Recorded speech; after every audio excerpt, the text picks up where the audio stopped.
What if one hospital bill could bankrupt you? And what if it costs nothing at all? I'm an ear doctor in Vancouver, Canada, and it still shocks me when I hear my US colleagues talk about patients refusing care because they can't pay, or when patients show up way too late because they were afraid of the costs. From my perspective, that sounds really dystopian. In Canada, we have universal healthcare because we see it as a human right, not as a privilege reserved for the wealthy. And obviously, this comes with pros and cons. So let's dive into it. So let's start with the pros. In the ER, I can order CTs, blood work, do procedures, even admit patients to hospital for surgery without the patient having to pay a single cent. Emergencies get treated right away. There's no insurance negotiations, and no one is ever one hospital visit away from bankruptcy. This works because of a concept called distributive justice, and that's the idea that resources like healthcare are paid for and shared based on both need and ability to pay. So in Canada, we have a tiered tax system, which means that people who earn more pay more, and people who have lower incomes pay less. It also makes it harder for rich people to hoard more wealth while opting out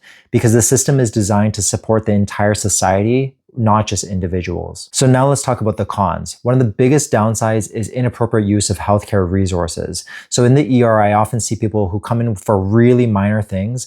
Like just the other day, I treated someone with an ingrown toenail, another person who came in with a mosquito bite with a little bit of localized redness and itchiness, and another person who came in with 9 months of back pain because they looked online and they saw that the wait times were low. Another big downside is that wait times for non-emergent care can be brutal. Like waiting 3 months to 3 years for orthopedic surgery seems to be pretty common. And personally, I waited 6 months to get an MRI for my spine when I was suffering from sciatica and waiting for spine surgery. And unlike the USA, even if you're really wealthy, you can't pay to skip the line because the Canadian healthcare system is based on priority and is often overburdened. In the USA, cash is king. So if you've got money, you can buy faster access to tests and surgeries, but for most people, the financial risk is crushing. In Canada, everyone gets care. The wealthy pay more into the system, ensuring that the most vulnerable people don't get left behind. As both a doctor and a patient, I would personally choose the Canadian universal healthcare system over the USA corporate capitalist model any day,